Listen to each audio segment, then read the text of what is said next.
I'm back. Sorry guys, I'm back. Hi. Set your alarm, same, but mine was 15 minutes early. Ha! Guys, I love it. I love it so much. Hi. Okay, we're giving it a good 5 minutes for everyone to get in here. Because I did an impromptu story time yesterday, and I felt so bad when people joined at the end and they'd missed the whole thing. Hi, Tyrell Roberts. If you just popped in here and you don't know what's going on, let me know, and I will give you a primer. I'm really excited that people care about it, because it's been such an important part. Hi, Michael. The one thing about going live on TikTok that I wish that they could fix, hi Joe, is that like in the comments I can see everyone entering. Wait, my username changed? Your username says Tyrell Roberts. Hi Mopsy from England. I have relatives in England. My cousin lives in London. Mopsy.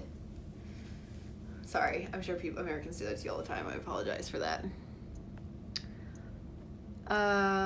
Also, so the way it's going to work is I'm going to tell the story. And then afterwards, I'll take questions. I'm eating pizza at 7, so that's my cutoff time. But might probably finish before then. Why don't you keep the plane, though? I would love having a World War II plane. Like, take it off the mountain. It was hard enough to get myself up the mountain. Is this too bright? Do I look like too much of a ghost? Is that better or worse? Do we like it brighter or darker? I got the second half yesterday. Oh, right. I remember are you Irish? I remember your username. So I want to hear the whole story. Good. Well, I'm so glad you came back. Okay, we're going to wait. We have a few more minutes to let everyone come in. I'm not going to start until it's after 7. Hi, Mary Holland. It's usually, Ty Nice Guy. I remember you. Hi, how are you? That's because it shows whatever name you gave and not your nickname when you signed up.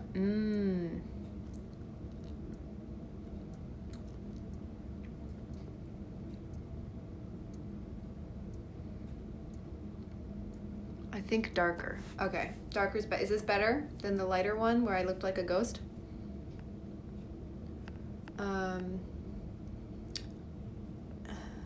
I'm Jean. Hi, Jean. I'm glad. Lighting for a ghost story. Seriously, right? I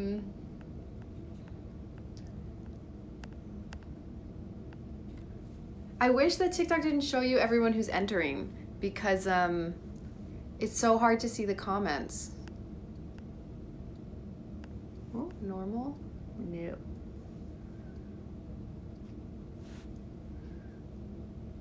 Okay, we still have a few more minutes before I'm gonna start. I just want to make sure everyone can come. So bummed when I'd already finished and people joined when I did an impromptu story time yesterday. So.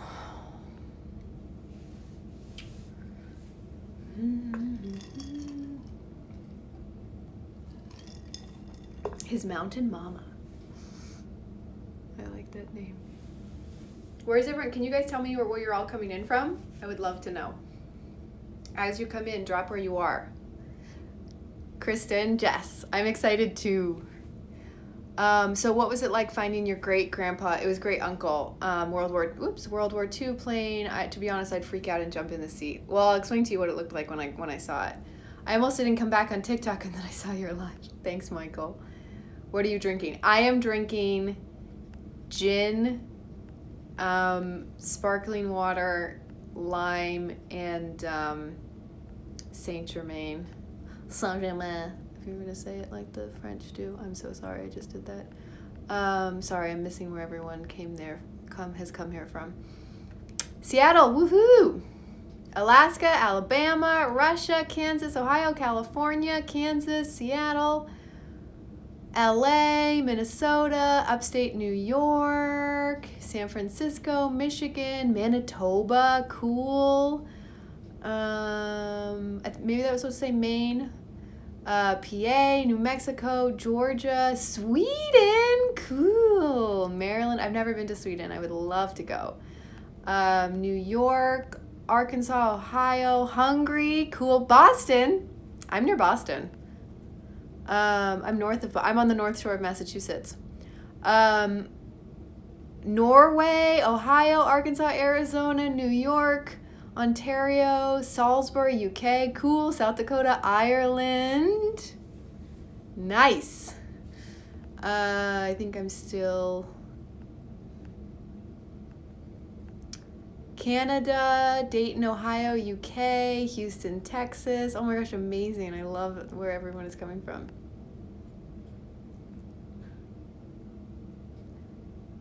Wisconsin, Minnesota, Virginia, California. Is that basic Gardena? Jackson Heights, nice. Florida, Salem, Massachusetts. I'm very close to you right now.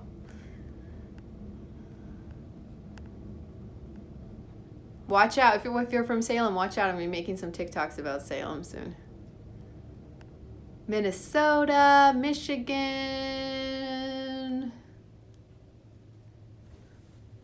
Baltimore,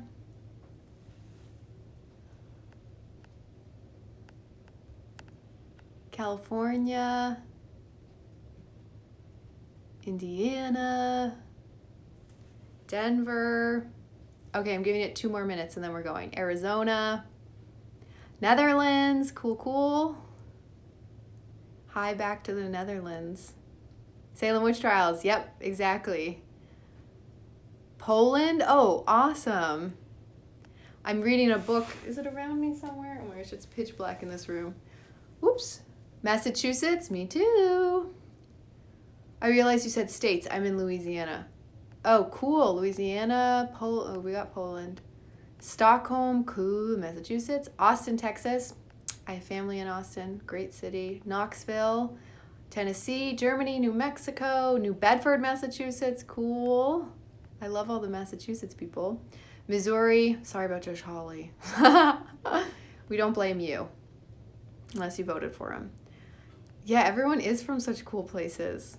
Worcester, Mass. I went to high school near Worcester. I wish I was in Salem. Okay, 1 more minute and then I'm going to start. Thank you so much for coming, guys. Michigan. I love Detroit. Why are we sitting in the dark? You have stumbled upon a seance. This is not a story time. This is a seance to call upon the souls of the departed soldiers. You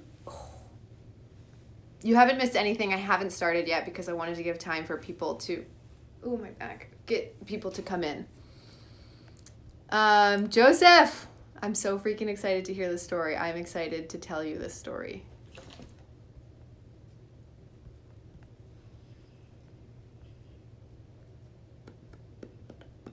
I went to Neshoba Regional High School for my last 2 years of high school. I'm sitting in the dark because it is dark outside my house, and I have one light from my camera kit. It's not a ring light. It's propped up on a book, and that is how I will be telling this story, which is kind of like a ghost tale, as someone pointed out.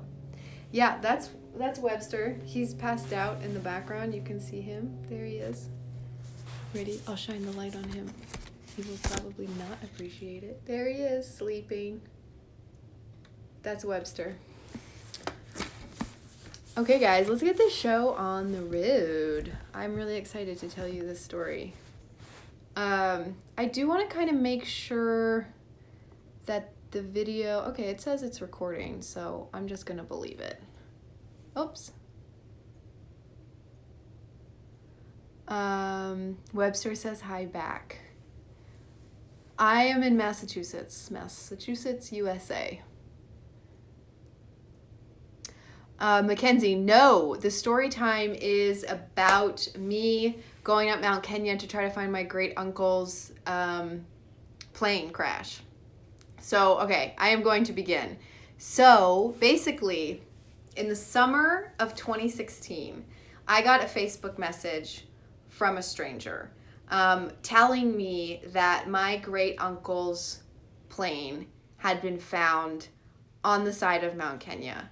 And also, just to say, I'm going to tell the full story and then I will take questions. So, if you ask questions now, I'm probably not going to see them, but you can do it. Just you're going to have to ask them again at the end. So growing up, I had always known that my great uncle, so that is my father's mother's brother, had gone missing in action in World War II. My father is South African. He was born there, and so my great uncle was also South African, and he had been in the South African Air Force, and he was stationed in Kenya for training. And at the foot of Mount Kenya is a town called Nanyuki, and the British Army have been stationed there pretty much since World War II. They still have a base there today. It's a training unit. They use it for training. So when I got this Facebook message, I immediately thought it was a scam. I mean, like, I was reading it and it seemed so ridiculous. But it turned out to be true, and it was someone from the Commonwealth Graves Association, which is like the Commonwealth of Britain, and they needed permission from next of kin because the British Army, the same people based in Nanyuki, were planning an expedition up to the site and needed permission from next of kin in order to bring any bodily remains off of the site.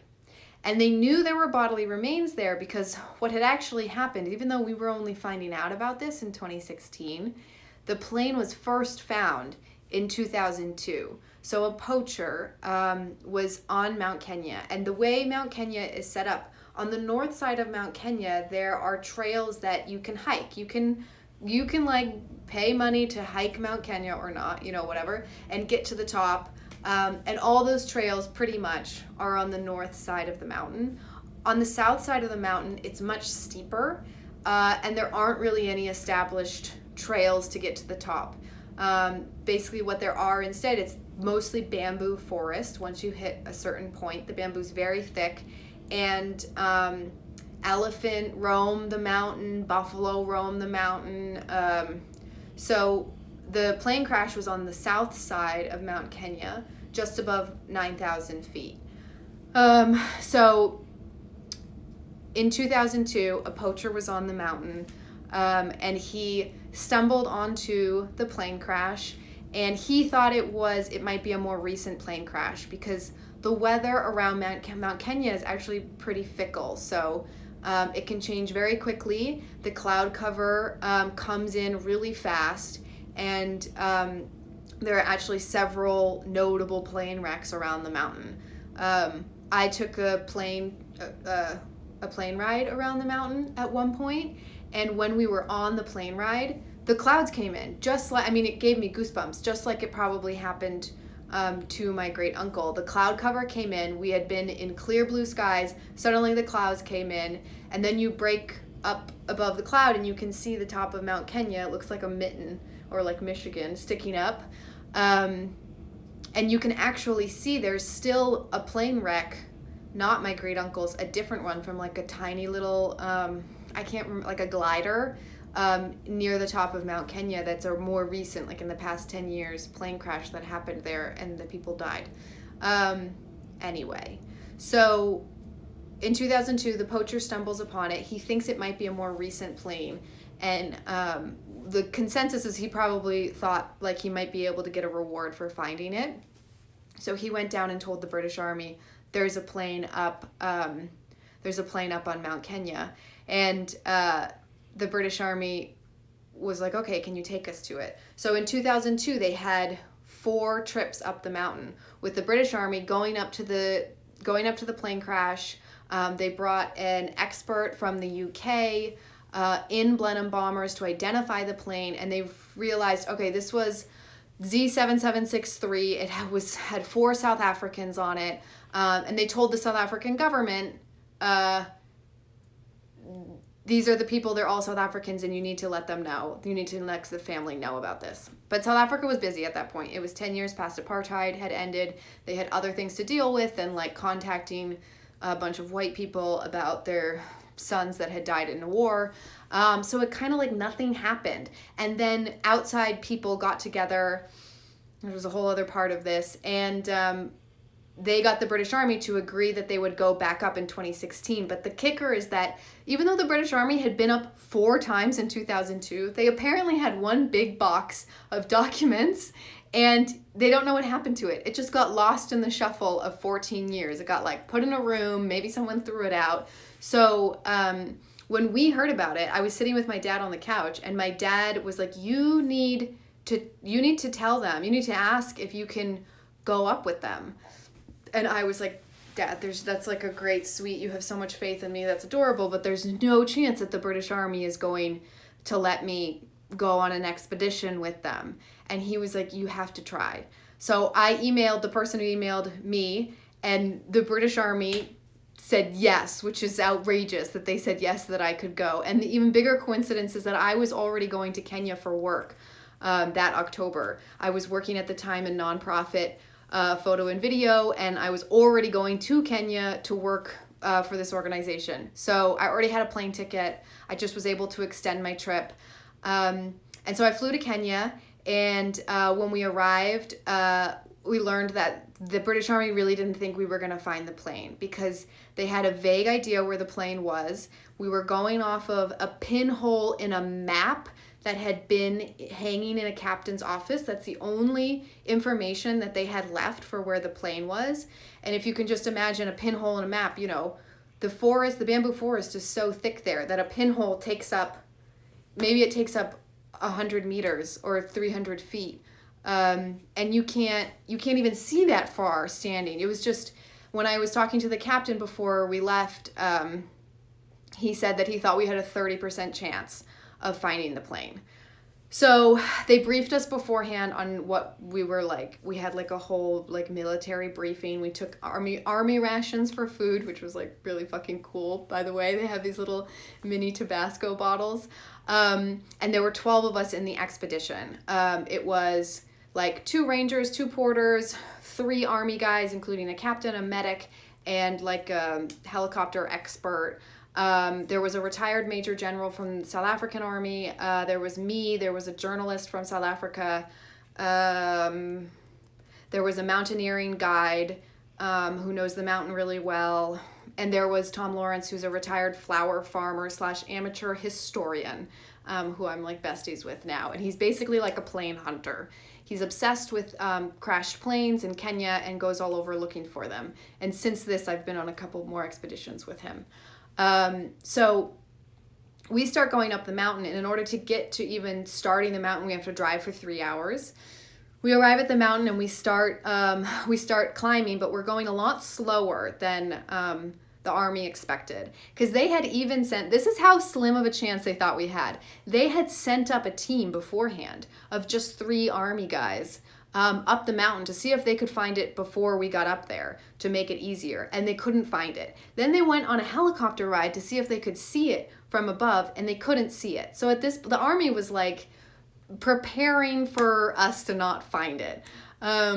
So we're going much slower than usual. It should have taken us maybe 5 hours. It took us 7 hours to get to this one point on the mountain. We camp, and the next day we wake up early, and they had hoped that we would have found water on the mountain because there were all these streams, and we hadn't stumbled across any water, even though it's the rainy season. In October in Kenya, it's the beginning of the rainy season. We were at the end of October, and it wasn't raining, but they were hoping that there was going to be some rivers that we would stumble upon, but there was nothing. So we had the water that we had brought, but we were running out of water, and they knew that we couldn't stay up for 2 nights if we didn't have enough water. And when you're going up, it's very it's physically taxing, partially because you're going up for the first like 2 hours, you're following this narrow sort of path, but it's not really a path. It's like a suggestion within the mountain, well, like up the mountain. And then that part is hard because you go through these really big bramble bushes that are like head high or higher, and they have really big thorns on them, and they catch on you, and mentally that is tough. I mean, like, they catch on you and it hurts, so it doesn't hurt that much, but mentally you like constantly have these brambles sticking on you, and they cut you, they cut your shirt, they make you bleed, and they like smack you in the face, and then on the ground it's slippery, and there are elephant tracks, and if you step in an elephant track, you might lose your boot, which is what happened to me at one point. I stepped in an elephant track, tried to pull my foot out, and my foot came out, but my boot stayed in the elephant track. And then once we go off that, we're going through bamboo forest, and it's super thick. People are at the front cutting with a machete to go through, so it's slow going. You're carrying a really heavy pack. My pack was like about 50 pounds with way too much camera equipment in it. I was a newbie at this point. When you're going through, because they just sort of knew the general area that we were trying to get to, what we're doing once we're in the bamboo is we're following elephant paths. Like, the elephants have sort of steamrolled through the bamboo and created a path that we can follow, so it's a lot faster than trying to cut through it ourselves. But the elephants are going like towards water or in a certain direction, and it's not always the way that we needed to go. So we would follow an elephant path or a buffalo path for as long as we could, and then we would have to turn off and go through the bamboo and start cutting. So we spent a night up on the mountain, and the next morning, because we hadn't found any water, the army captain was like, okay, we have to have a turnaround time of 11 a.m. So we left the campsite at like 5 or 6 a.m. He was like, we're going to hike until we get to the spot where we think the plane is supposed to be, somewhere around that area. We're going to look in that area to see if we can find the plane. But if we haven't found water or the plane by 11 a.m., we have to turn around because we don't have enough water. So to stay up another night. So we are hiking, still a larger group, so we're going slower than they think we're going to go. And at like 10:30, we get to the spot where somewhere in the general area there is supposed to be the plane crash. And so the army guys are like, okay, anyone who's a civilian, and there were like 4 of us, sit here and wait. And the army guys are going to go and do like a outward circle of trying to see if we can find the plane crash around here. So they do that, and we're sitting there waiting. And at 11-ish, they come back, and you can just tell as soon as they entered that they hadn't found anything.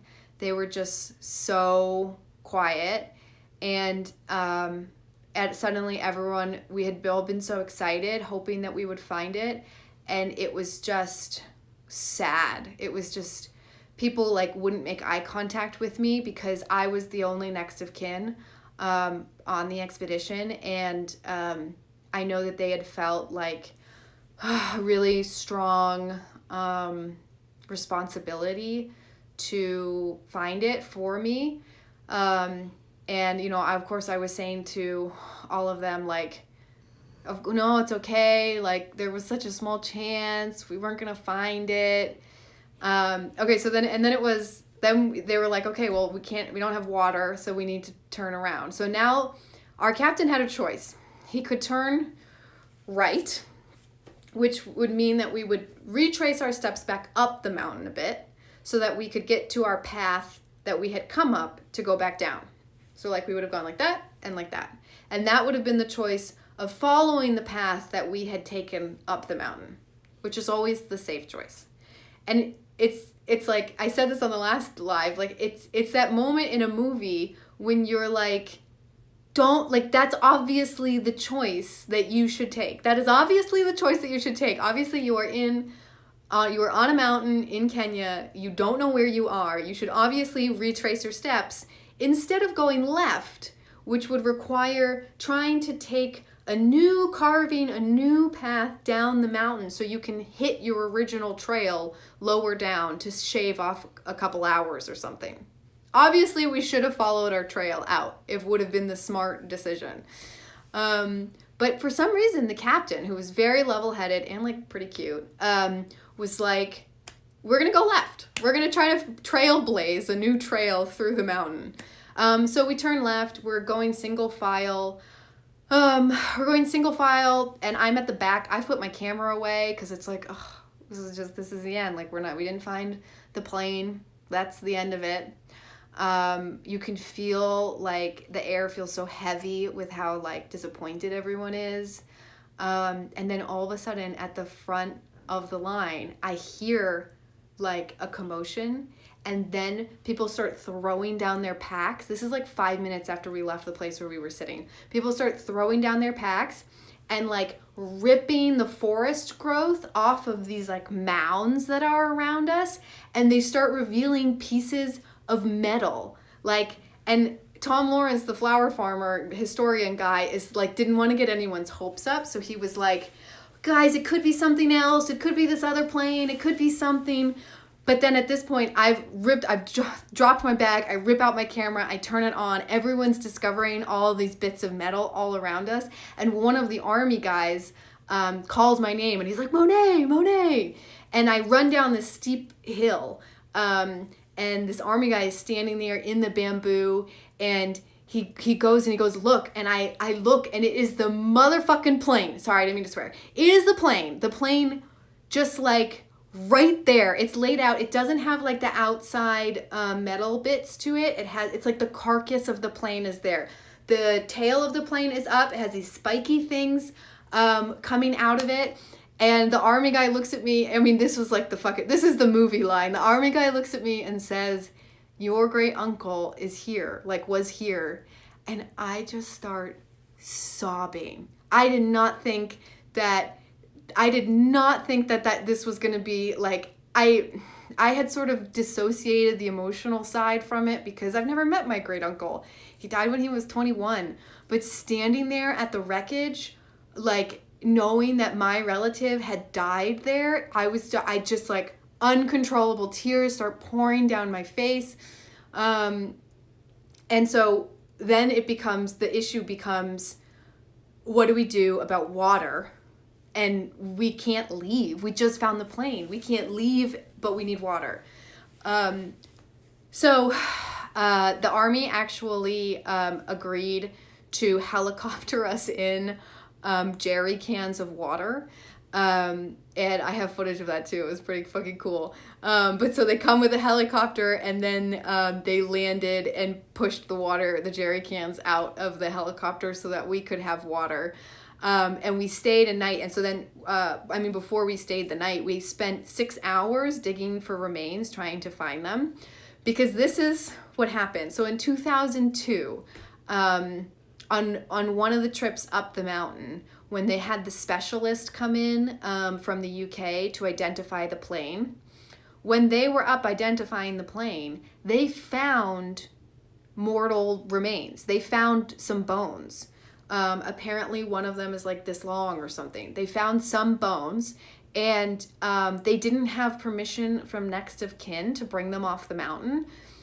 So, and like the British Army is like, rules and regulations, they really follow them. So, for this kind of stuff. So, they didn't bring them off the mountain. They put them in a black plastic bag and they buried it at the site. And the guy, John Romaine, who's a specialist in the Blenheim bombers, he kept a diary for that trip, that entire trip. And he gave it to me. I've interviewed him. I've met him. I've gone on another little expedition with him.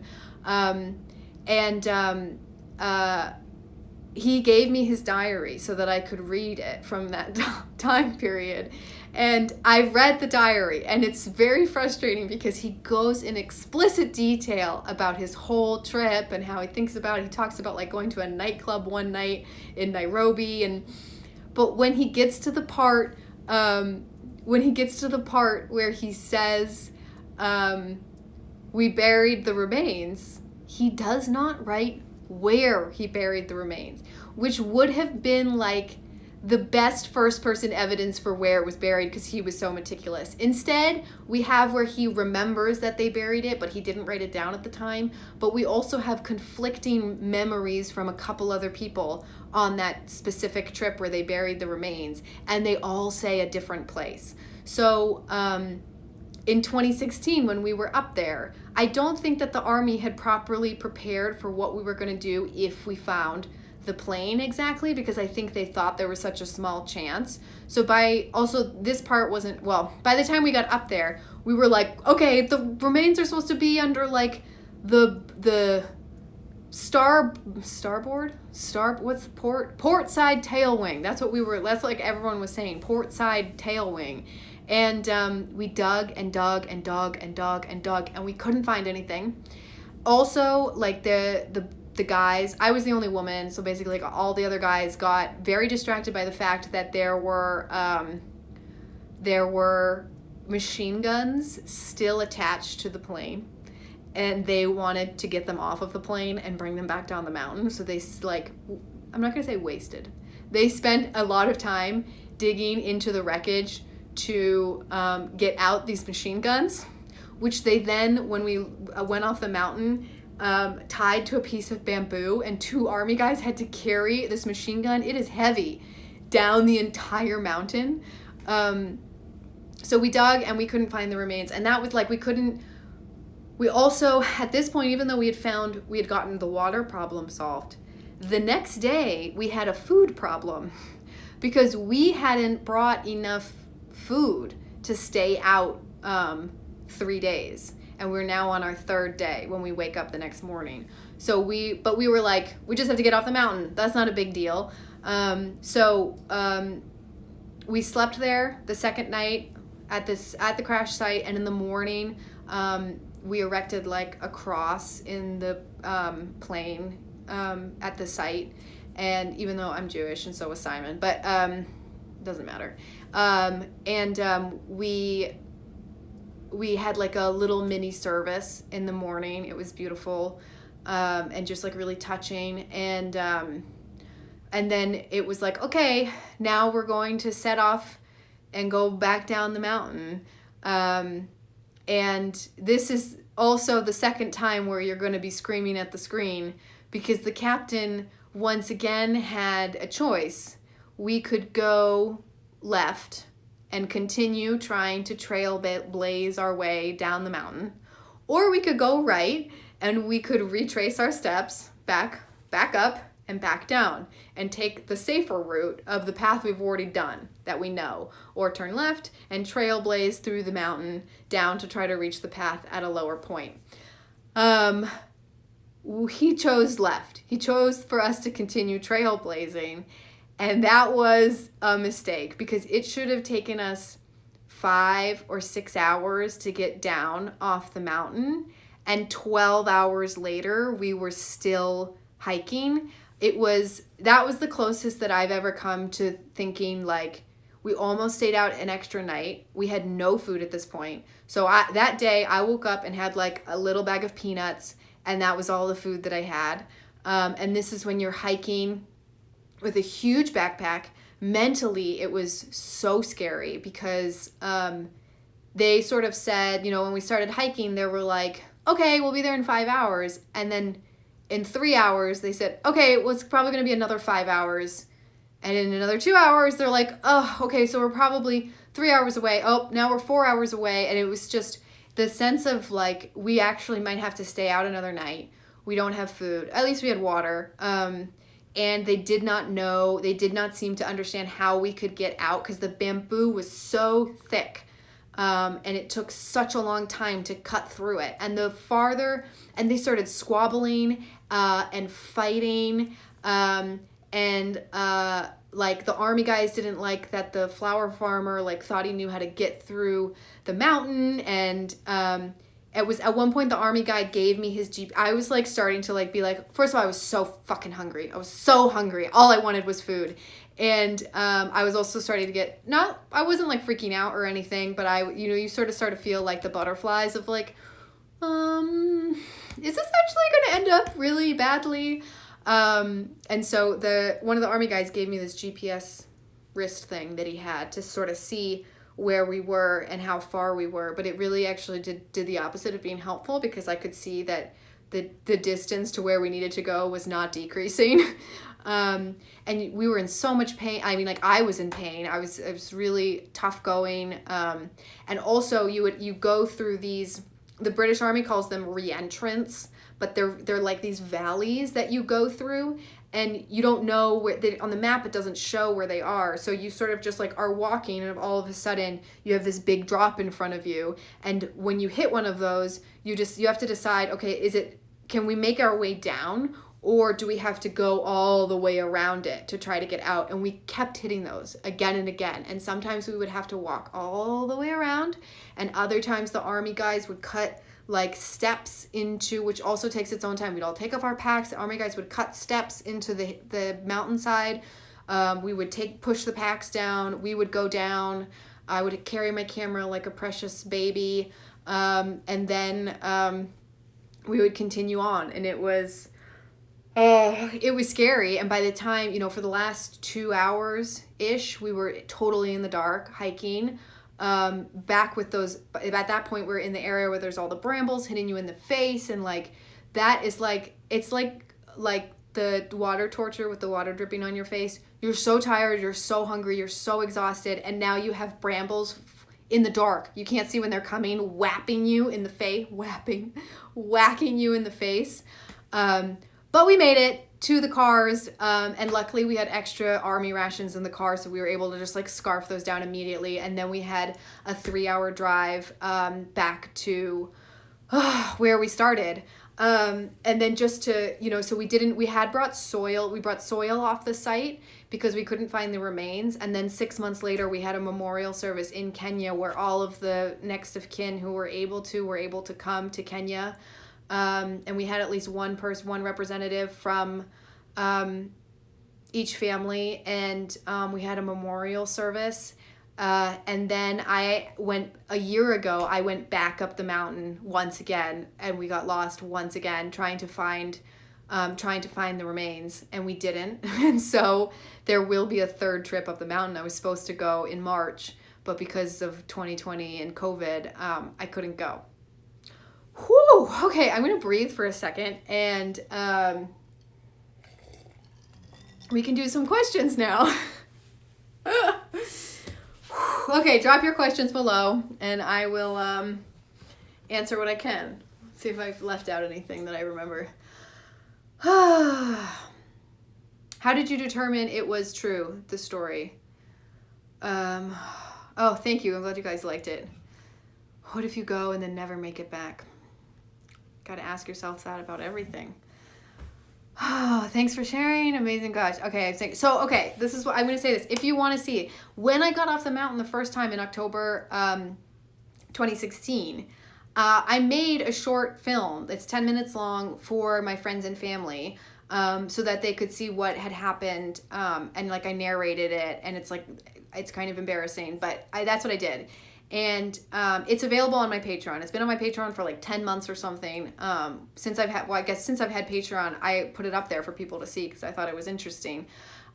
So I am editing things right now for this story, but I know people really want to see footage. And so there is a fully edited video that you can go watch if you join my Patreon. If you don't want to pay $5 to see it, then don't join my Patreon. But this is my job, like making videos and stuff, and I'm trying to make it be sustainable. So, it's really like, if you believe in paying content creators, joining my Patreon is like one of the most amazing ways you can support me and help me get this out even faster. Do I still have the diary? I have, scans of the diary. I scanned the whole diary. Pay the $5. Hold on. Do you think you'd be able to contact the guy who buried the remains to get better detail? Yeah, so one of them, we have tried to talk to people, and the thing is just like each person is adamant that they remember it correctly.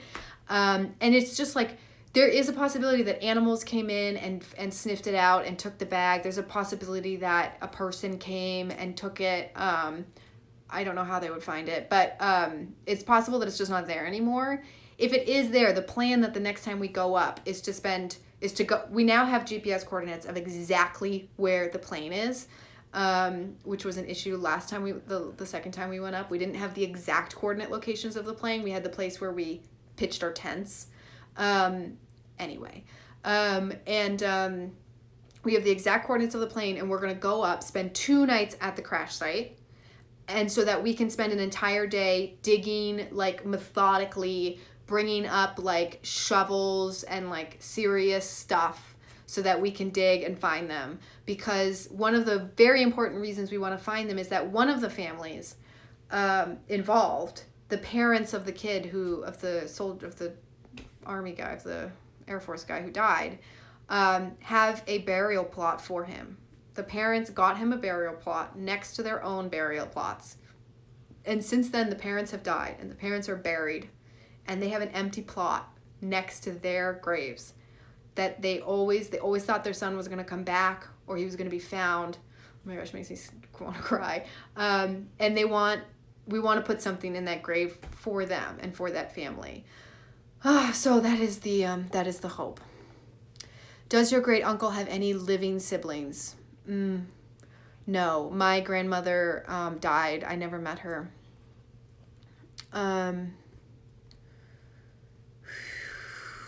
Whoa, sorry guys, I lost.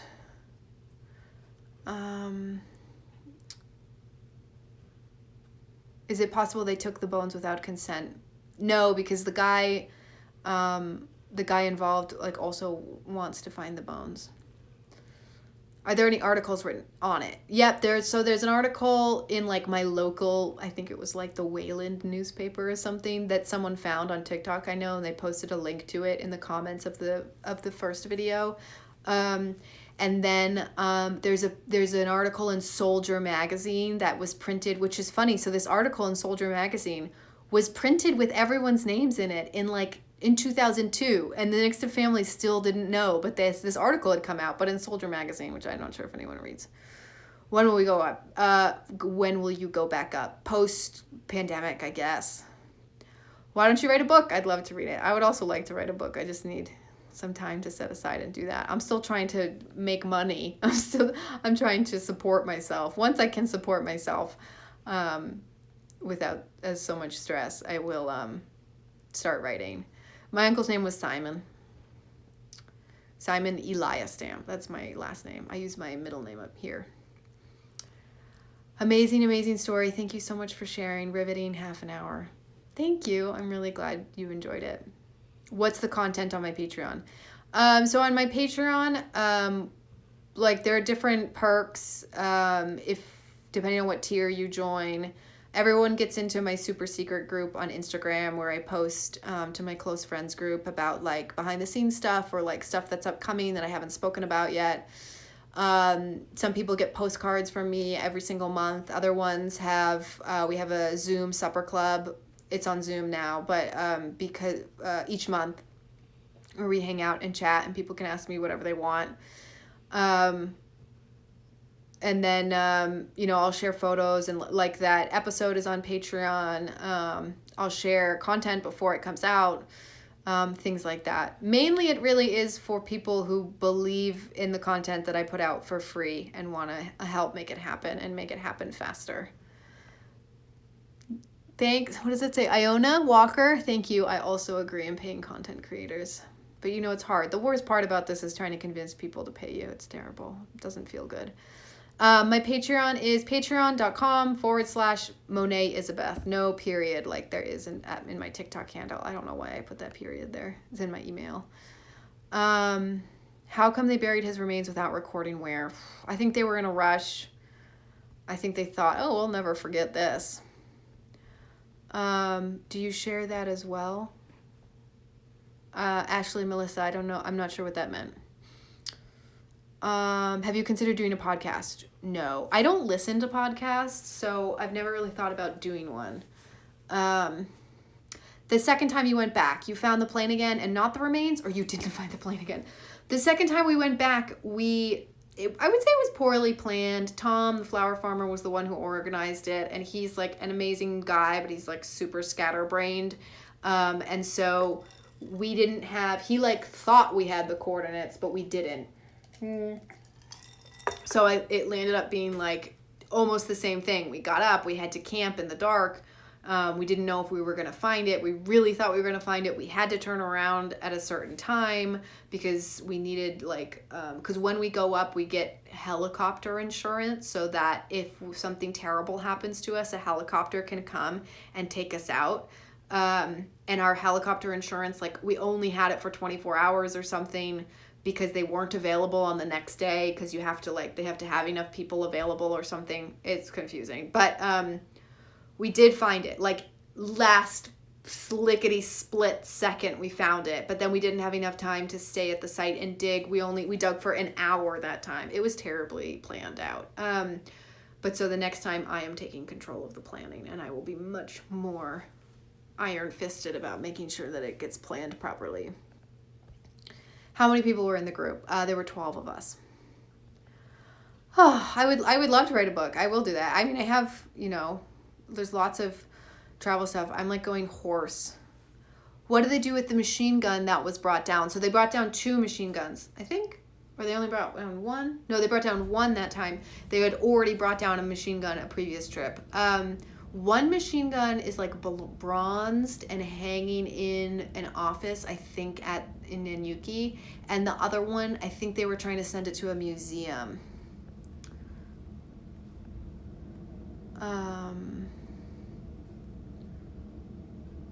What was your great uncle like? Do you know anything about him? Well, here's another crazy side story to this whole thing. So I don't know much about my great uncle. I know that he looked almost exactly like my dad. And that was like a shadow hanging over my dad for most of his life, was that he knew that his mom was reminded of her brother whenever she looked at him. And my grandmother wasn't the nicest person on earth. But when we were sort of learning about this, with my dad is crazy into genealogy and is actually a really good internet sleuth. And he was like, I remember hearing that Simon, that's my great uncle, that Simon had a best friend named Mickey Milwicki. What a name. Mickey Milwicki, and that they ended up in the army together. And I wonder that if I can find Mickey Milwicki, maybe he's alive, or if Mickey Milwicki's kids are alive, maybe they could tell us something about them being in the army together. I can't believe that my dad thought about that connection. So he uses the internet. My father is 77 years old now. He was 75 at this point, 74 or 73 at this point, and finds a Mark Milwicki in California and calls him up and emails him and is like, is there any chance you're related to Mickey Milwicki? And this guy, Mark Milwicki, is like, yeah, that's my father. And he's like, and my dad explains who he is. He's like, we're trying to find out any information about Simon Eliastam being in the war. And Mark Milwicki is like, you've got to be fucking kidding me. I know all about Simon Eliastam. My father was in the same plane group as Simon. So Mickey Milwicki and Simon, my great uncle, were in the same plane squadron, and they did all their things together. And on the day that they took their flight in Kenya, Mickey Milwicki was supposed to be on that flight, but he got malaria and was in the hospital, so he couldn't go on that flight. And then when the flight never returned and they never knew what happened to Simon or anyone else on the plane, Mickey Milwicki has spent his whole life, he survived the war, he moved to the US, he had children, feeling so guilty for having survived when Simon didn't, his best friend. And he had pictures of him and Simon all over their house when his son was growing up. So his son knew all about my great uncle. And when we had the memorial, his son, Mark Milwicki, flew out to Kenya for the memorial so that he could be there to see, to be there to see the gravestones unveiled in the cemetery. I mean, it's just like, I just got shivers saying that. So that's just like that's something we know about him. I actually don't think I even properly explained what they think happened. So they were in Kenya for training, and the plane took off, and they basically believe that they got lost in the clouds and just went smack into the mountain, which is very easy to do. Okay, I'm continuing to go through the questions now. No, there were 4 people on the plane and they all died.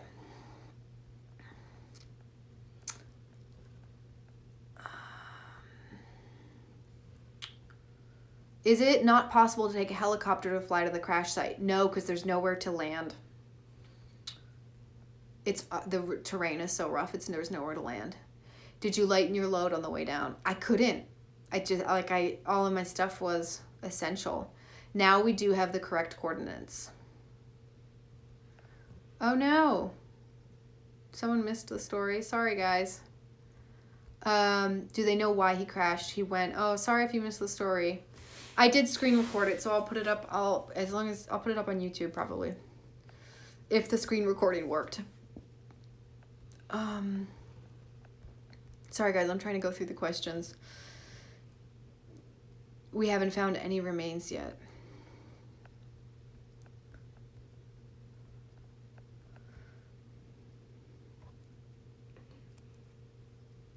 So it's patreon.com. Here, I'll type it in.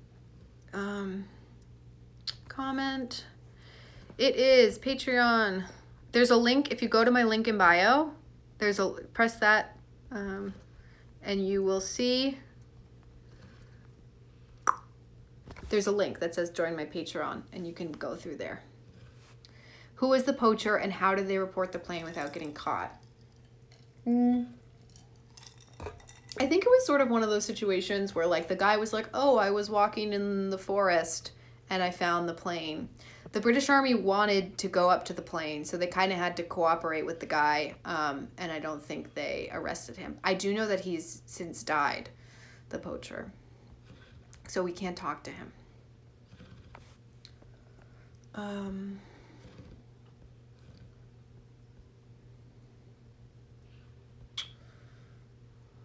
Sorry, I'm going to go down, so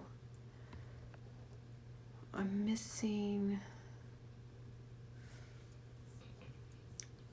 Turbozen. I lost a friend from fog in a mountain. Oh, I'm sorry, that's terrible. Heartbreaking. Lou Lynch, I need to know all the story. I just told it! So Mickey died before your dad was able to get in contact with his son. Yeah. Yeah, so we were never able to talk to Mickey Milwicky, but we did talk to his son. And it's amazing. I have these photographs. I'll share them somehow. You can see them. If you go to my Instagram, there's a Kenya highlight, and you can see it's one of the first things in the highlight. Mickey Milwicky and Simon, and they had this one other guy who was in their friend group. They were like this trio that they were always together. And so we have this great set of 4 photographs of them in the same position. It's 3 of them with their arms standing next to each other with their arms around each other, wearing 4 matching outfits because they did everything together. So there's like their athletic outfit. There's like, I think it's their army outfit because maybe they all went to the army together. And then it's like their school outfit and some 4th outfit. It's such a great photograph. It's on my Instagram under the Kenya highlight. What time is it? Oh, we're doing good. What about the stalker? I'm like kind of worried he could possibly be here.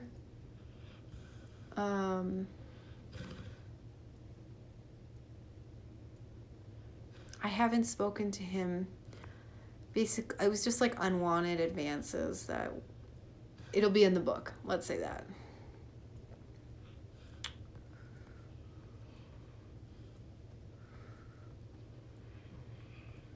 What's a poacher? A poacher is someone who illegally kills animals, mostly like exotic animals. So in this case, he would be trying to find elephants just to kill them for their ivory.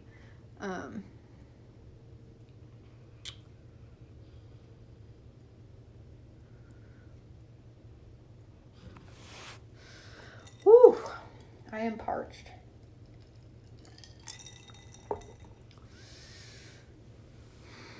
So I just joined Patreon at your site, and that's a beautiful picture of you. Oh, you joined my Patreon! Okay, you are my favorite person in this whole live. Thank you. That's in Greenland. If you guys are interested about hearing how I got stuck in Greenland, I can do another story time about that as well. Someone said that they would like to hear that.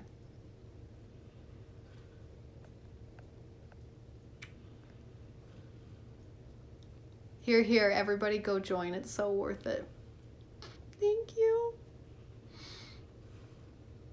Thank you. That's so sweet.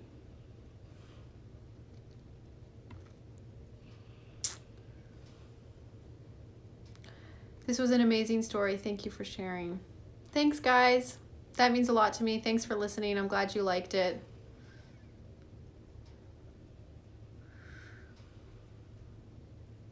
You're making me want to join Patreon. It's good stuff on there. If you use Instagram, it's nice too, because you get into my super secret group, and like today I showed footage, like the opening shot of the Kenya expedition, and it's a fucking cool opening shot on Instagram only to my patrons.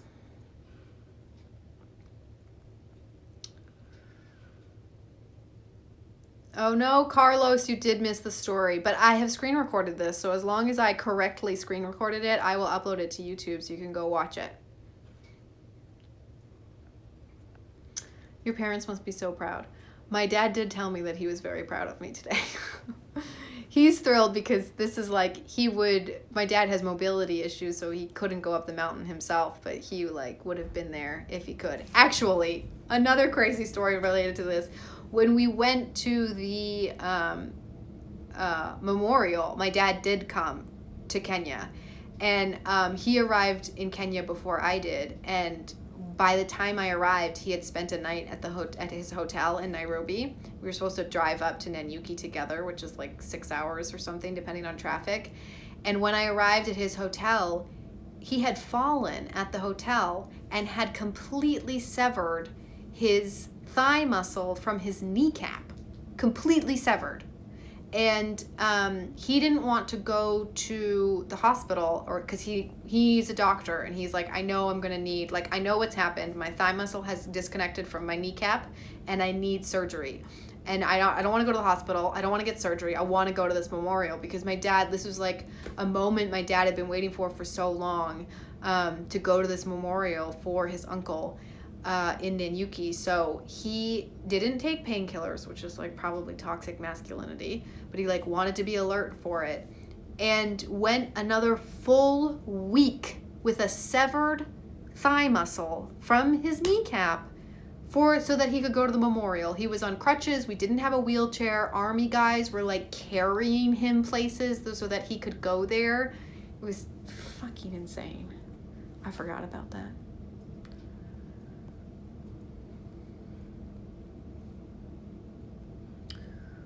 Thank you to everyone who is enjoying it. I love your story like crazy. Thanks. Well, I'm going to say there is a metaphorical tip jar through Venmo or PayPal, because I do love telling it, but I'm also trying to make a living. I want to see the video of you actually being at the mountains. You can. Right now, if you join my Patreon, there is a video that you can watch of me at the mountains. $5 a month. You can even join and unjoin after you pay the first $5.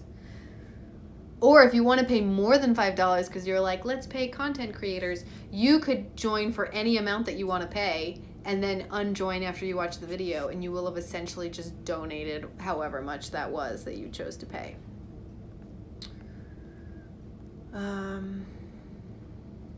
Not trying to rep the Patreon thing too hard, but I do love it. And I love my patrons. Also, just to let you guys know, loving the Are You Afraid of the Dark vibes? I know. Just joined Patreon and I can't wait to watch that video. Oh my gosh, please, please, please let me know what you think. What was the other thing I was gonna, guys, it just totally left my brain. What was I going to say?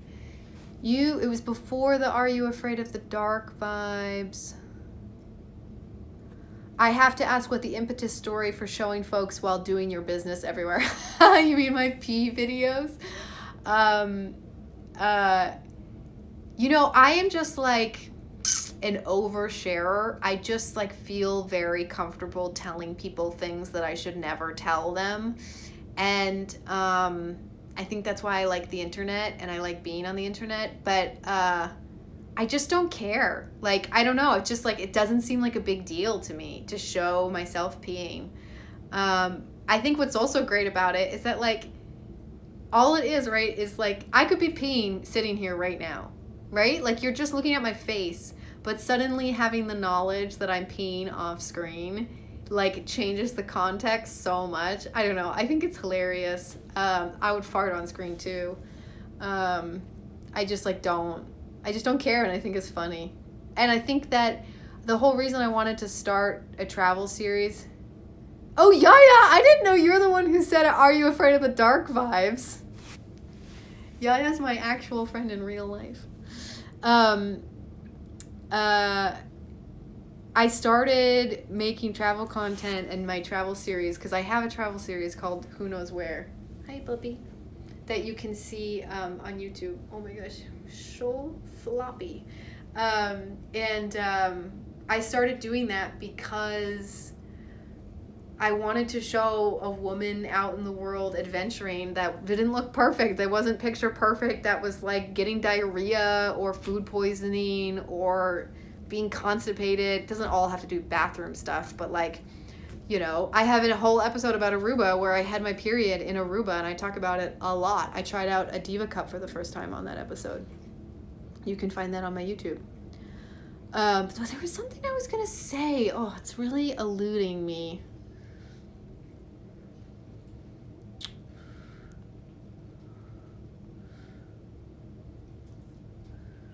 Tiana, okay, I just came in and missed it all, I think. You did, but if this screen recording works, I'm going to post it on YouTube.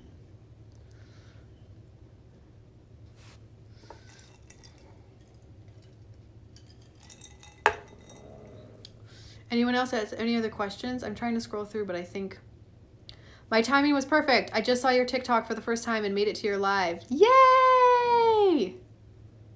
Patron NX? Nadine.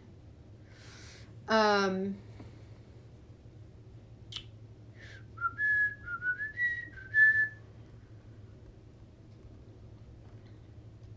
throat is like getting sore. It's a natural process. Yeah. I just joined and you were saying you could be peeing and I wouldn't even know. I joined this live at a weird time. What's your dog's name? It's Webster. Philly girls pee in public behind cars and stuff during sports parades. I would do that in a heartbeat. My dog is awesome. Okay, I'm here. We can start. Barry, you are very late. Hi, Sweden. Webster. I remember what I was going to say. I don't know if we've now hit it because I'm not getting notifications. But when I hit 75 patrons, I am going to film myself jumping into a frozen lake. And I live on a lake and it's currently frozen. So now would be an excellent time to hit 75 patrons.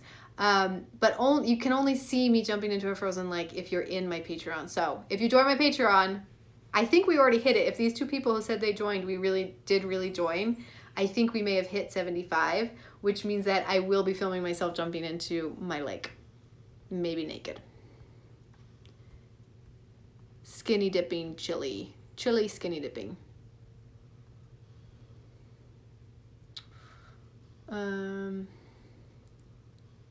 a lifelong journalist, and have you considered going to the media to promote your story and share?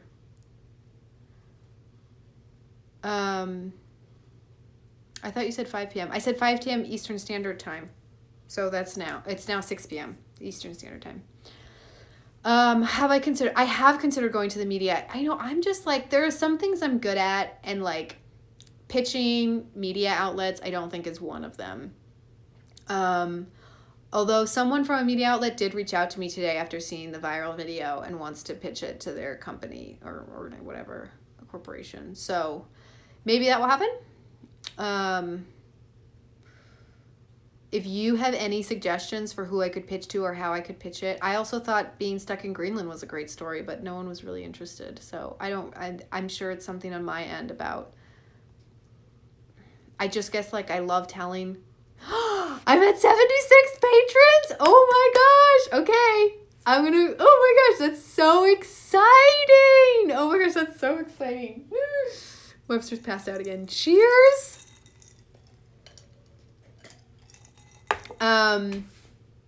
76 patrons, which means I will be filming myself jumping into a frozen lake. And if you join before I post that, you will see it. That's so exciting. I've been waiting for that moment for a long time. The timing is fantastic.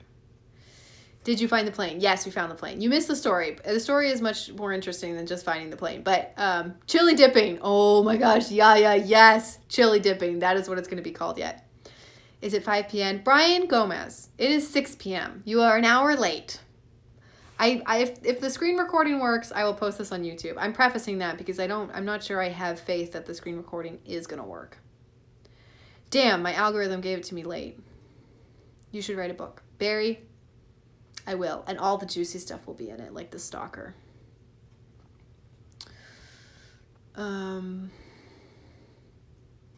Chili dipping, that's gonna win.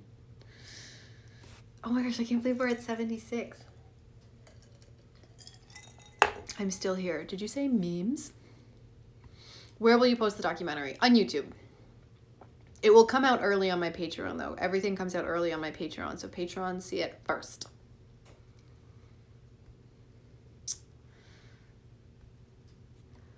Part 3 of the story. Part 3 of the story time is Q&A. So, I had already heard the story, but I might as well stay until the end.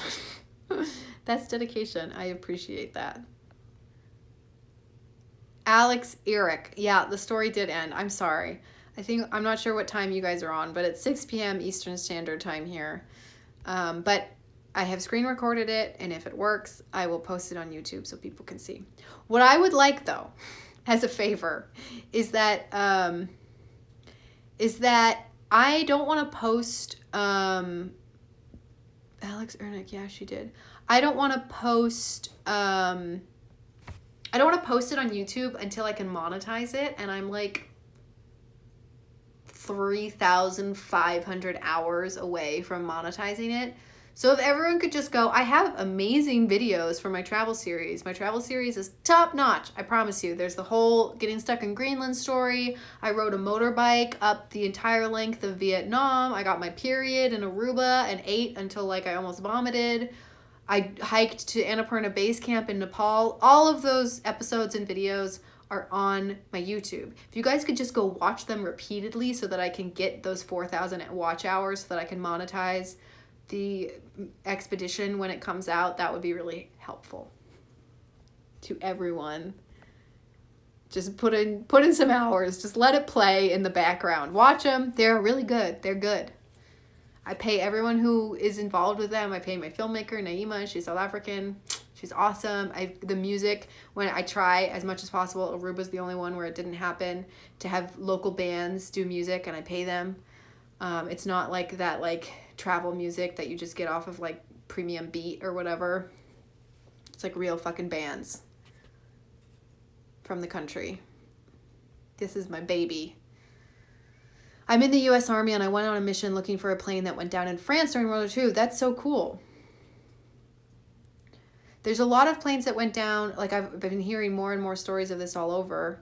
And there's a lot in Kenya too. So actually after maybe a year ago, was it a year ago?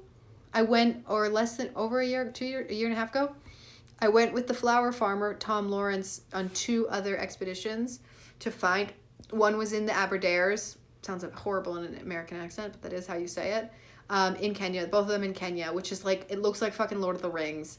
We went to go find a plane crash and figure out what happened, and we did. And then the second one was in Baragoi, which is in the north of Kenya, where there's been a lot of tribal conflict in the past. And that's like the desert, and we went to try to find a plane, and that's like a really fucking cool story. I'm gonna make TikToks about that too.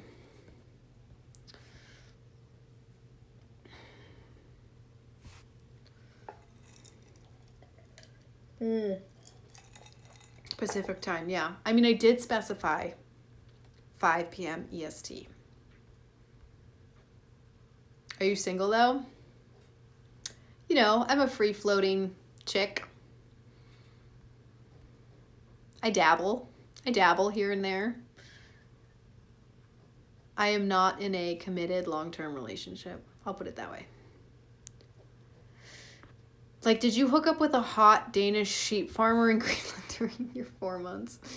No. 4 months in Greenland was a very dry spell. Very dry spell. Nothing happened.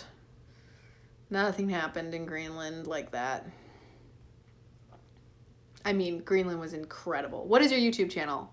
It's Monet Isabeth. Everything is Monet Isabeth. Google Monet Isabeth and you'll find it. You can also click through directly from my profile on what is this thing? TikTok. Sorry. I've said Patreon so many times I was going to say Patreon. How'd y'all almost die? That was when we were coming down the mountain. We had run out of food and we got lost in the bamboo. Where can I see the film of your expedition to find your uncle's plane? Rusty. You can go, ooh, Rusty. You know what? Someone involved in this story has the same name as you. He's South African and his name is Rusty. Rusty. Oh shit, what is his last name? He sounds like it's such a good, this story has such good names in it. Rusty. Oh my gosh, why can't I remember his last name? Rusty. Fuck, it'll come to me. Anyway, Rusty, you can join my Patreon and watch the expedition video there. If you would like to see it right now. Otherwise, you can wait until I finish editing like another version, and then that's going to come out at some point. Not this week. But please join my Patreon because paying creators is amazing and I work really hard and I'm trying to make this sustainable, and Patreon is like the most fucking amazing way you can support me, and you get perks too. If you join a certain tier, I send you a postcard every month. Isn't that exciting? Jake, yes, you did miss the story. I'm very sorry. Panda, you also missed the story. But I sound like a broken record at this point. If the screen recording works, I will upload it to YouTube so you can watch.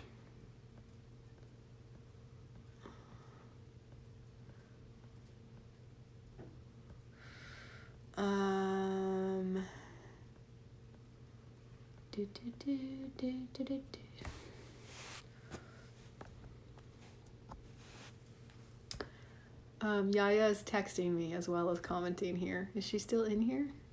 Your uncle's story is so cool. Thank you. I mean, it's like I didn't do anything. It's just amazing. How did you know it was your great uncle's plane? Is there a lot of them? That's a good question. The expert was able to identify the plane because the plane still had written on it Z7763, which was what the plane was. And then the British had meticulous records of who was flying what plane. So they knew Z7763 had gone missing while on a practice mission on January 23rd, 1942. So they were like, these were the 4 people on the plane, and that's how they knew.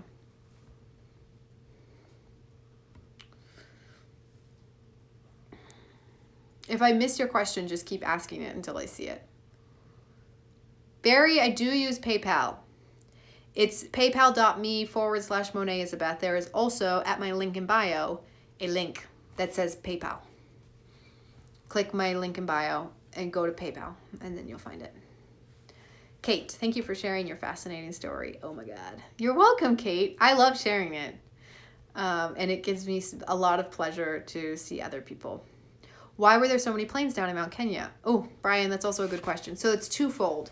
One, it's that Blenheim bombers were the first twin-engine plane. You can fact me, check me on this, but I'm pretty sure this is right.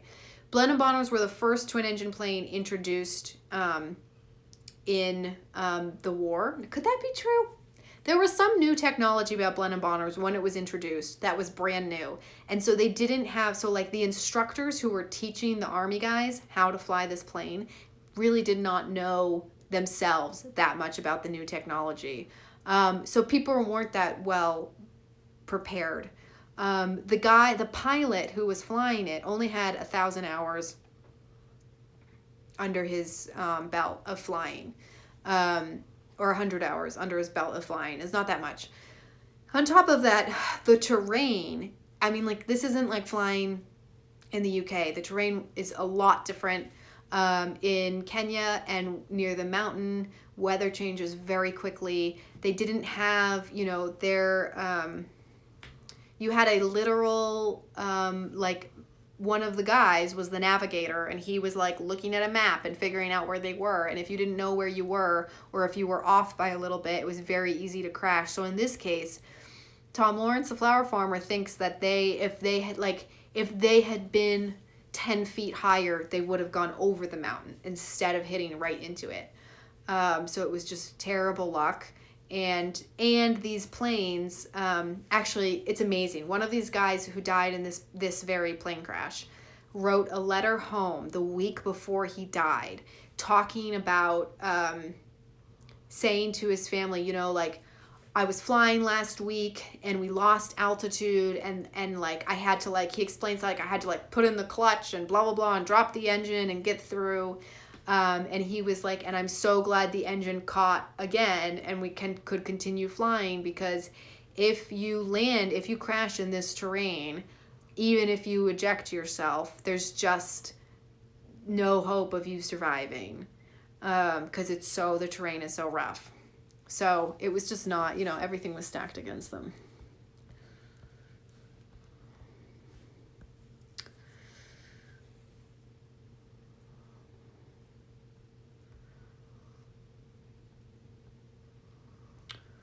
I'm waiting for my thing to upload so I can see what you guys said. Okay.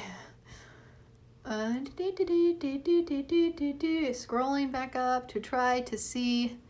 Kate, wait, it's been 80 years, so definitely probably not. I'm dumb. This is so crazy to me.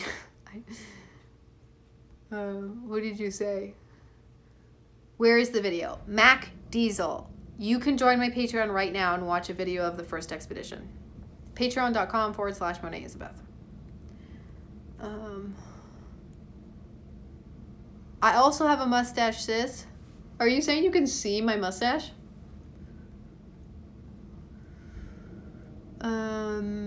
Where are we at?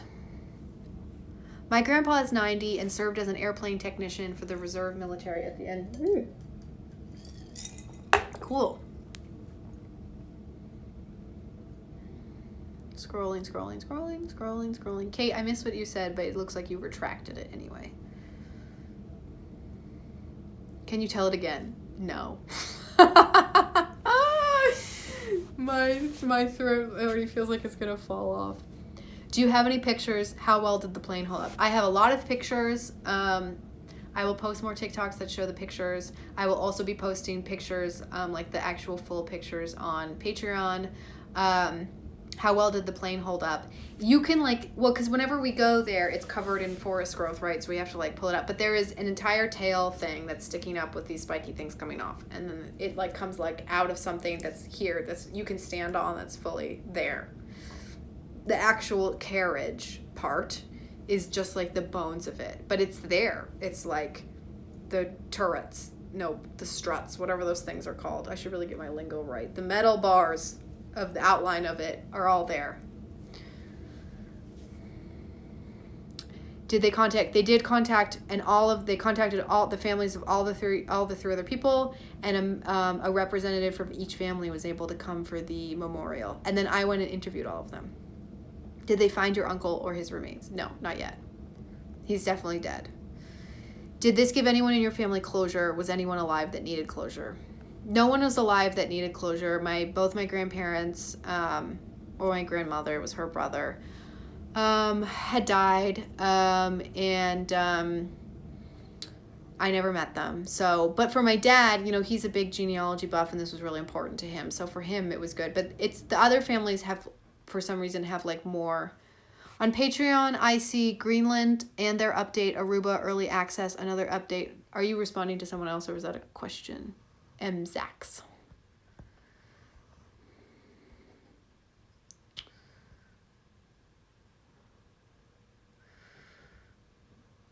Did I miss a lot? I just joined. Yes, you missed an hour.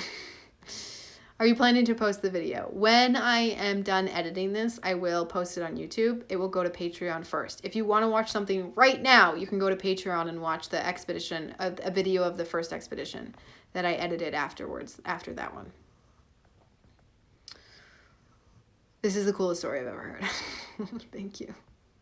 I don't know why I'm saying thank you. Hi, Gladys.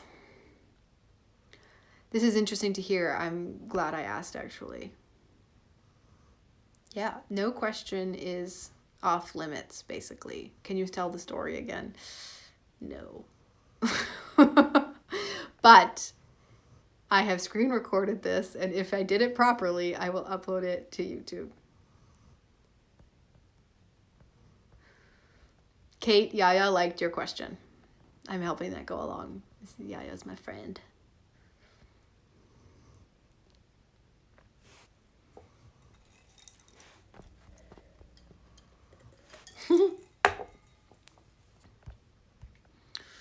What's your YouTube channel? It's Monet Isabeth. There's a link directly on my TikTok profile that you can click. That little thing that looks like a camera at some point, one of those buttons, it'll take you there. Nick Charles, is there a place to find the video of your journey? Yes. How many people have heard me say this like 5 million times? That's not a diss at you, Nick. It's just the people who have like stayed on here for the entire time. I think I might be a broken record to them. I'm editing the video of the expeditions, but there is a video that I edited and made already right after the first expedition that's available. My voice is going hoarse. That's available on my Patreon. You can join my Patreon and you can watch the video. And there's a link to get to my Patreon in my bio at TikTok. Oh my God, my voice. I have made myself hoarse.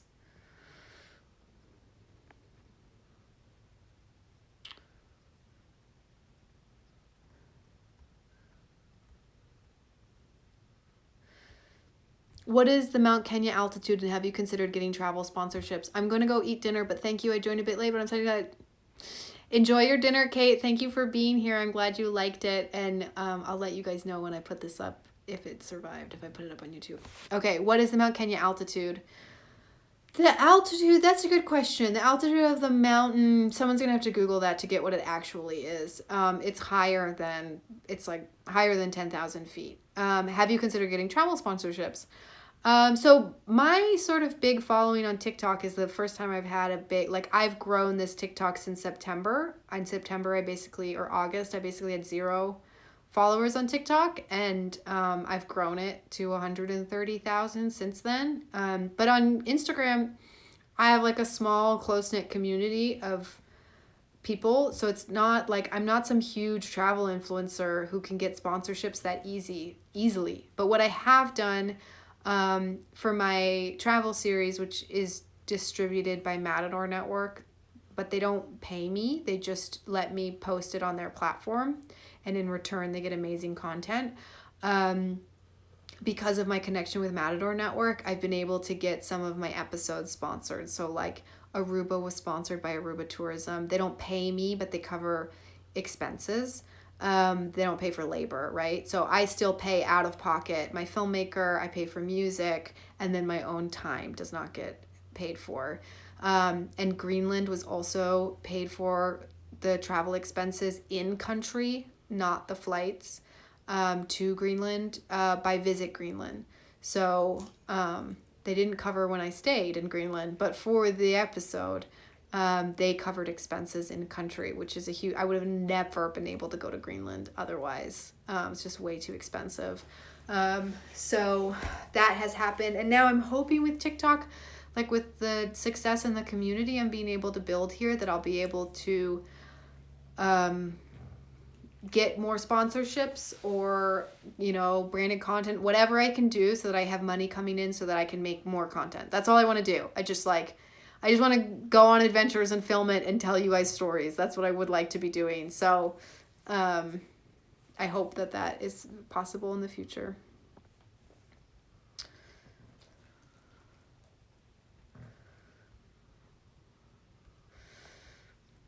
Howdy from Ohio. Hi, Matt from Ohio.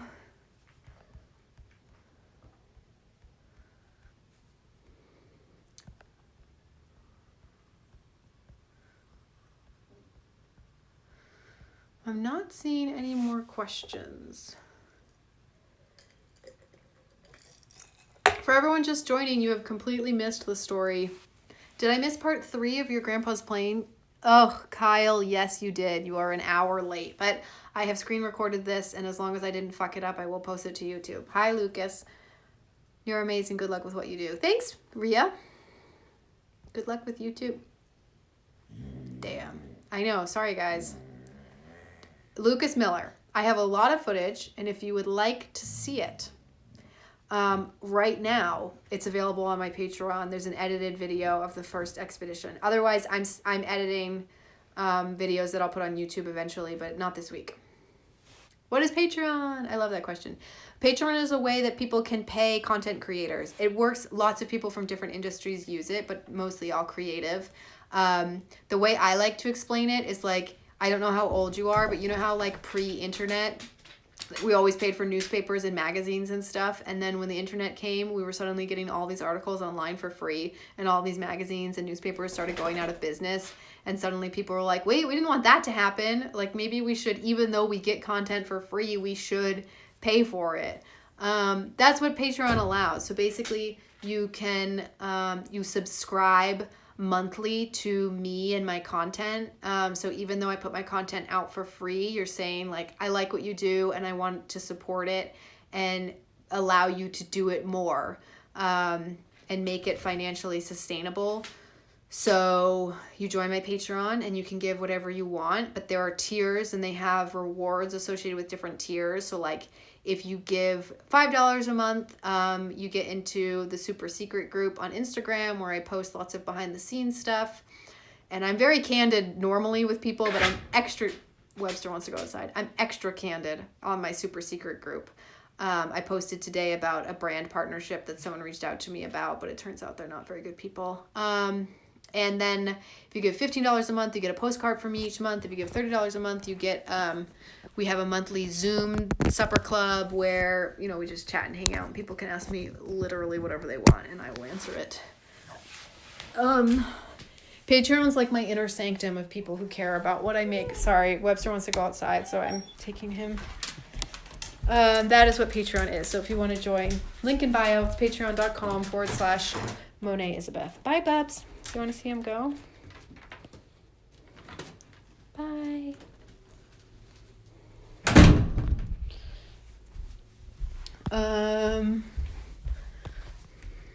How do I find you on YouTube? I missed it. Monet Isabeth. On YouTube, you can click through on my profile. Sorry, guys.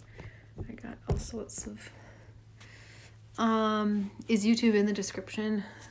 It's in, yeah, it's in my, there's like a button you can press on my TikTok profile that will take you to my YouTube. And then if you hit my link in bio, you can go to my Patreon. Just watch the video on your Patreon and it's so good. Best of luck on future adventures. Thank you. That means so, so, so much to me.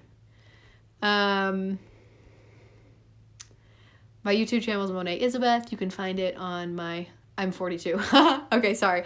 I can't tell from your profile picture, so you know what I'm talking about.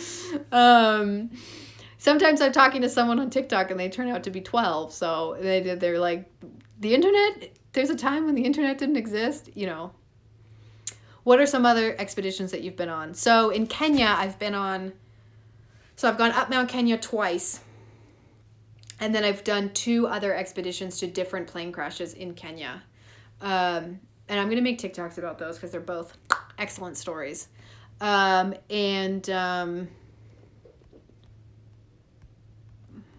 then I've gone on like what I call adventures. So like I've ridden a motorbike from Saigon to Hanoi in Vietnam. I've hiked up to Annapurna Base Camp in Nepal. I fucking love Nepal. I've been there 5 times. Dog sledding in Greenland. Aruba was mostly eating food.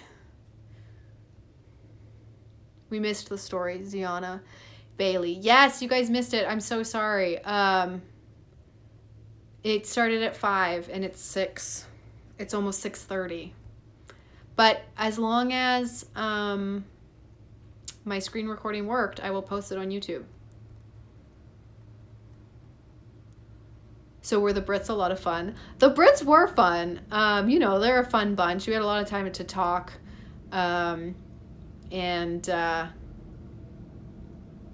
You know, I learned a lot about the Army, too. I had really no experience with the Army whatsoever. Obviously, it's the British Army, not the American Army, the U.S. Army. But it's really like, I understand that they've really, you know, they really look out for each other, and it feels like a family of people who really care for you and are there for you and will not leave you behind. I felt like that. Like, I never felt like I felt very taken care of, and I never felt like I was going to be left behind.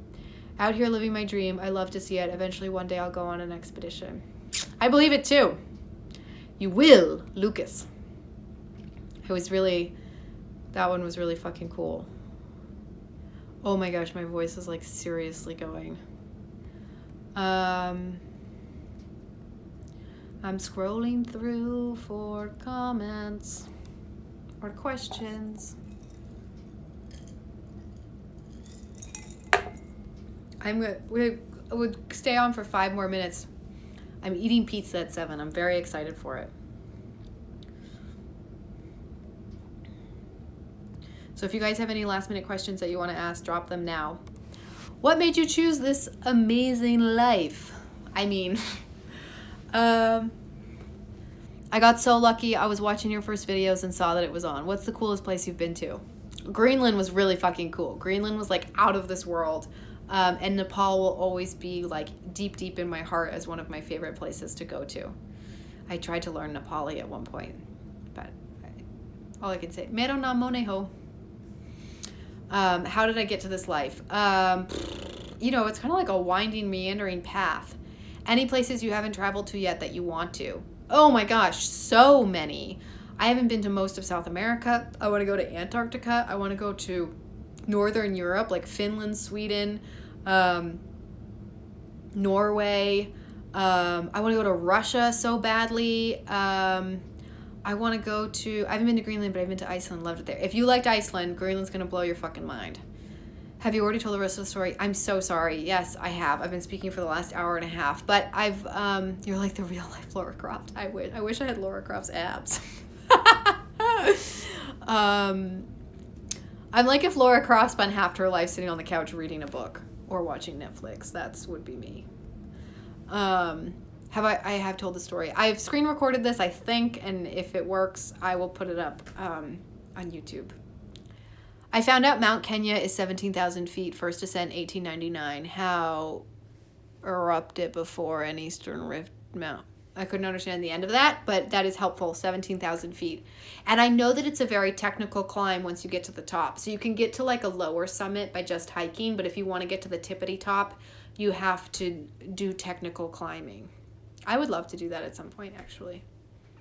Have you ever posted a video we can catch up from missing? Have you posted a video we can catch up on from missing the live? I'm going to try to post this if I screen recorded it correctly. You have the story. You know how to tell a tale. Why don't you write a book?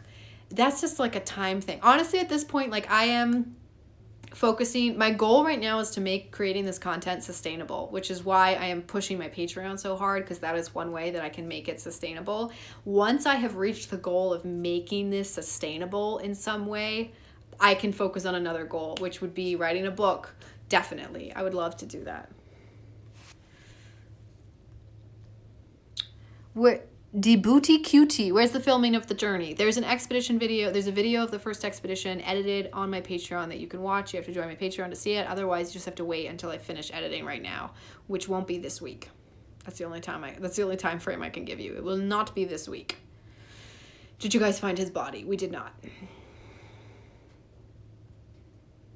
Only just came up on my For Your page. Thank you. Oh, sorry. I'll post it on YouTube if it works out.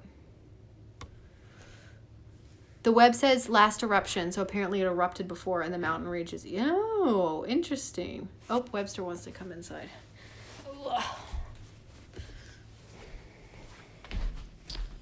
We can let him in.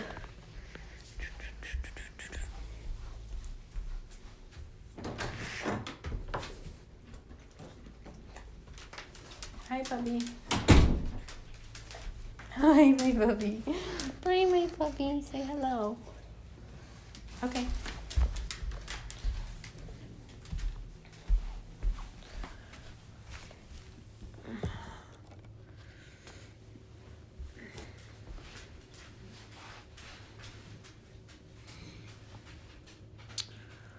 I'd like to go to Antarctica, but that's expensive. I know. I was trying to get that trip sponsored, but it didn't work out.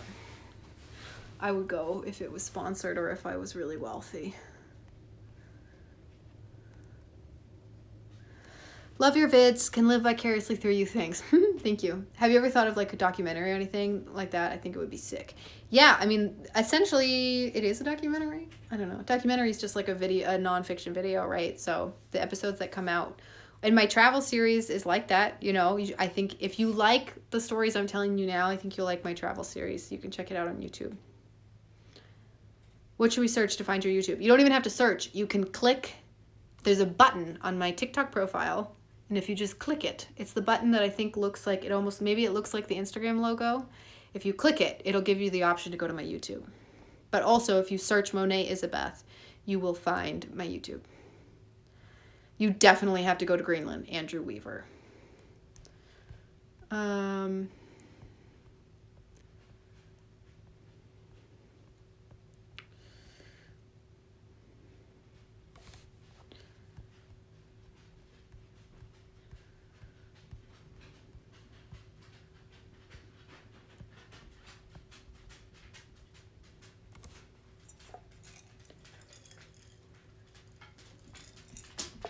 Hi, Bubs. Want to come here? Hi. Any other questions? Otherwise, I am going to sign off for the night. This was awesome. I hope you guys enjoyed it. Any travel tips? Right now, I would say don't travel. We're in a pandemic. You should have an FAQ link so when people ask where they can watch the first episode, you say, look at bio. That is a good point. I will consider doing that. Maybe I'll make it a page on my website. Great story. Did you find remains, and were they like skeletons in the movies? We didn't find remains. The first 3 people who came probably left already. But I was the 4th. And you're still here. Ah, dang, I missed the live. Can you post the story on your YouTube? If I am screen recording, and if I did it properly and it worked, I will put it on YouTube. Thanks so much for being a great storyteller, and so glad you found the plane. Thank you so much. Thanks for joining my Patreon. Okay, that's the end. That is the it. So Patreon, if you want to contribute to getting this story told, Venmo, PayPal, whatever, I accept anything. There were apparently, I'm going to post it. Sorry guys, this is the end. It's been an hour and a half now. Join my Patreon if you want to support getting stories told and the travel series. You can watch it on YouTube. You can click through at my link in bio.